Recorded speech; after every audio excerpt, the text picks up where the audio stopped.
안녕하세요. 뽀족스람 채널에 다시 오신 것을 환영합니다. Halo guys, selamat datang kembali di Pojok Seram. Hari ini gue akan menceritakan film dari Korea yang berjudul Killer Tune. Dikarenakan kisahnya agak panjang, filmnya akan gue jadikan 2 kali tayang ya guys. Yuk kita mulai yang part pertamanya.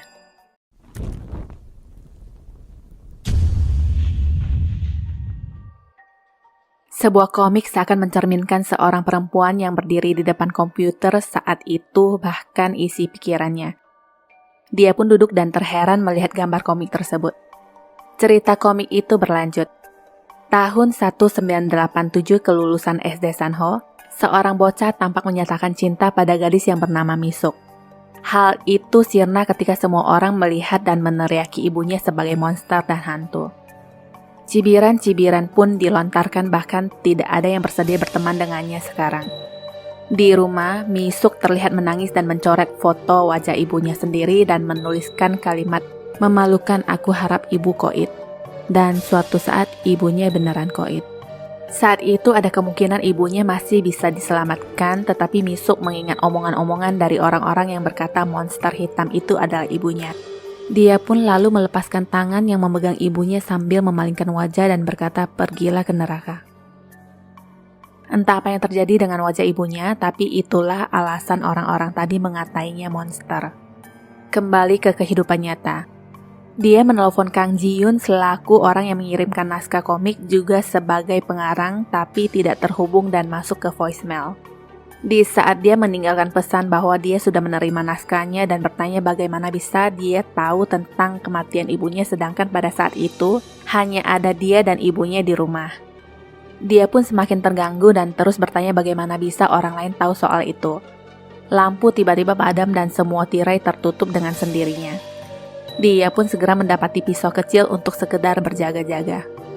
Beberapa lampu tiba-tiba menyala kembali dan di layar komputer memperlihatkan gambar keberadaannya saat itu seakan menyorotnya. Misuk pun berlari dan mencoba membuka pintu yang terkunci secara otomatis persis seperti yang tergambar di dalam komik. Merasa sia-sia, dia pun akhirnya berjalan masuk kembali sambil bertanya, "Siapa kau? Kenapa kau melakukan ini kepadaku? Keluar." Suara aneh tiba-tiba terdengar dan setelah disenter ternyata tidak ada siapa-siapa. Suara gak jelas itu lagi-lagi terdengar dan dari belakang ada yang menyerangnya entah apa itu, tapi semua yang terjadi padanya itu persis seperti apa yang diceritakan di dalam komik. Besoknya, Soo Min-suk, pimpinan komik web Daum, 39 tahun ditemukan meninggal di kantornya yang diperkirakan waktu kematiannya itu pukul 1 pagi. Dari rekaman CCTV tidak terlihat ada yang masuk ataupun keluar setelah jam 11 malam. Dari semua bukti-bukti yang ada, sebuah kesimpulan sementara adalah dia mengakhiri hidupnya sendiri sampai seorang wanita memperlihatkan layar monitor komputer di mana ada gambar komik yang sama persis dengan apa yang terjadi pada Misuk.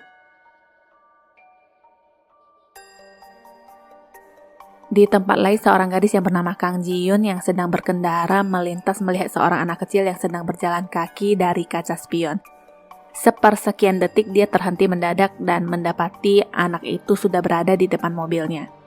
Anak itu hilang dan sekarang berada di sampingnya untuk meminta tumpangan yang rumahnya berada dekat dengan peternakan babi. Anak itu bernama Mi-jin dan dia mengaku berusia 16 tahun. Ji-yoon hanya tersenyum dan berkata, "Bohong. Kau terlihat tidak lebih dari 10 tahun dan Mi-jin menjawab, "Saat itulah aku koit." Di saat Ji-yoon menoleh ke arahnya, Mi-jin sudah hilang. Radio tiba-tiba mendengarkan suara minta tolong seorang anak kecil. Mi-jin pun keluar dari mobil dan tidak jauh dari sana ada bayangan anak kecil yang berdiri di belakang mobil. Sesuatu seperti mendekatinya dan sebuah tangan lalu menggapai tangan Ji-yoon yang membuat dia berteriak histeris dan terjatuh. Ji-yoon segera kembali ke mobil dan anak kecil itu sudah kembali berdiri di depan mobilnya dengan bercak di bajunya lalu memudar pelan-pelan. Ji-yoon pun mulai merasa bingung dan di saat dia melihat ke kaca spion, hantu anak kecil itu sudah berada di dalam mobilnya. Besoknya dia tersadar ketika mendengar klakson mobil dari arah belakang. Di sana ada papan petunjuk jalan yang bertulis area peternakan babi. Dia juga tampak melihat bekas luka di tangannya. Kembali ke mayat Misuk, tidak ada tanda-tanda gangguan di tempat lain dan semua sidik jari di pisau itu adalah miliknya. Penyebab kematiannya sendiri adalah putusnya arteri karotis di lehernya yang disebabkan oleh pisau sakto di tangannya, yang artinya dia menusukkannya sendiri. Detektif Lee mencocokkan dengan gambar komik yang ada di ponselnya, di mana itu sama dengan teori dokter. Yang membuat dokter terheran adalah luka di seputar wajahnya yang timbul sebelum kematiannya. Kesimpulannya, hanya orang dengan gangguan jiwa yang menyakiti dirinya sedemikian rupa, dan kalau dilihat secara ilmiah, kasus ini adalah murni korban yang mengakhiri hidupnya sendiri. Detektif Lee menemui atasannya dan berkata kalau menurut nalurinya, itu adalah kasus pembunuhan sambil memperlihatkan ponsel yang berisikan komik tersebut. Sebuah karya seniman terkenal, terungkap dalam kehidupan nyata. Rencananya itulah yang akan disebarkan ke media. Cerita loncat ke Ji-yoon. Dia menemui psikiater dan menceritakan yang terjadi dengannya semalam, dan kali ini merasa seperti tidak bermimpi buruk. Walaupun sebenarnya dia juga tidak sadar kenapa dia bisa berada di tempat asing. Ji-yoon mengaku dia terbangun dengan bekas luka di tangannya yang sebelumnya tidak pernah ada. Menurut psikiater, hal ini kadang terjadi dengan para seniman di mana realitas dan karya fiksi bentrok lalu mempengaruhi indera. Jalan terbaik adalah istirahat. Dia pun menuruti apa kata psikiater, dan di saat dia sedang tidur di kolam renang, kipas angin berhenti berputar dan bel rumah berbunyi. Ji-yoon kedatangan seorang tamu yang ternyata adalah Min-suk. Dia mempersilahkan Min-suk masuk. Di saat dia menoleh ke arahnya, Min-suk memperlihatkan wajahnya yang mengerikan dan dia pun terbangun dari mimpinya. Anehnya, kolam seperti bercampur darah dan ada sosok Min-suk yang mengarahkan pisau ke bola matanya, dan lagi-lagi dia terbangun dari mimpinya. Setelah itu, Detektif Lee dan asistennya Detektif Yong-soo datang ke rumahnya dan mengabarkan Min-suk telah meninggal dengan cara mengakhiri hidup. Polisi memperlihatkan naskah terakhir yang dikirimkannya ke Min-suk dan menanyakan beberapa pertanyaan. Sebuah pengakuan menarik di mana Ji-yoon berkata dia menandatangani setiap karyanya dengan darah sebagai segel. Detektif Lee menjabarkan foto-foto otopsi Min-suk sambil menjelaskan yang terjadi padanya adalah metode yang sama seperti kematian tokoh utama dalam cerita karangan Ji-yoon. Setelah itu, Detektif Lee bertanya tentang keberadaan Ji-yoon saat terjadinya peristiwa yang menewaskan Min-suk malam itu, dan Ji-yoon menjawab di rumah. Setelah kembali ke kantor, Detektif Lee mendengarkan pesan suara Min-suk kala itu, begitu pula Ji-yoon yang mencoba mengaktifkan ponselnya untuk mendengarkan pesan suara dari Min-suk. Setelah mendengar apa isi pesannya, tentu saja Ji-yoon terkejut dan mengingat kembali ilusi-ilusi yang dia alami belakangan ini, juga perkataan psikiater padanya.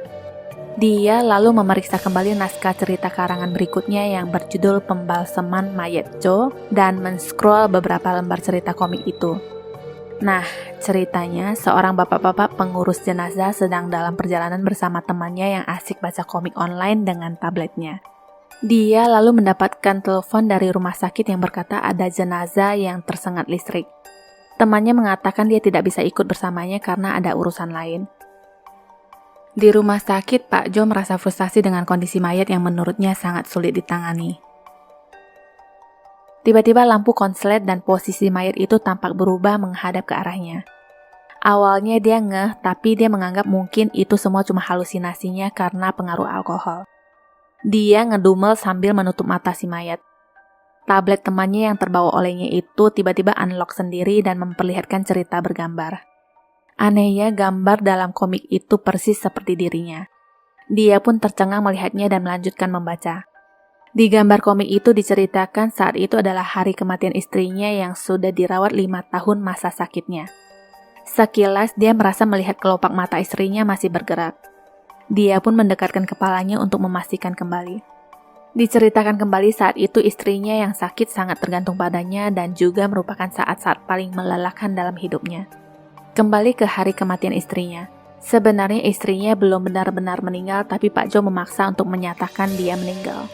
Dia mengikat dengan kuat badan istrinya dan memasukkan sesuatu ke mulutnya. Dia tidak peduli walaupun istrinya meminta tolong untuk diselamatkan. Setelah itu dia membekamnya sambil berbisik, "Sayang, kumohon biarkan aku hidup tenang." Akhirnya istrinya benaran meninggal dengan mata mengeluarkan darah. Apa yang terjadi dengannya terlalu sama dengan cerita dalam komik. Kita loncat dulu ke Detektif Lee. Yong-soo memberikan sebuah buku diary Min-suk yang dia dapat dari keluarganya. Jika dilihat, tulisan itu identik dengan komik karangan Ji-yoon. Mereka terus berspekulasi tentang kasus Minsuk. Masih dalam tanda tanya besar, tiba-tiba dia membuka ponsel dan komik itu terlihat sama dengan gambaran seorang wanita yang melaporkan berita tentang seorang pria yang disengat listrik di kehidupan nyata. Kelanjutan komik itu juga mengarah pada bapak-bapak pengurus jenazah yang sedang duduk dengan tabletnya. Di tempat lain, Ji-yoon juga terus menyaksikan cerita komiknya. Semua terlihat sama, bahkan waktu kejadian pun sama. Kedua detektif itu pun bergegas mencari tahu di mana tempat kejadian yang mungkin akan menelan korban selanjutnya seperti di cerita komik.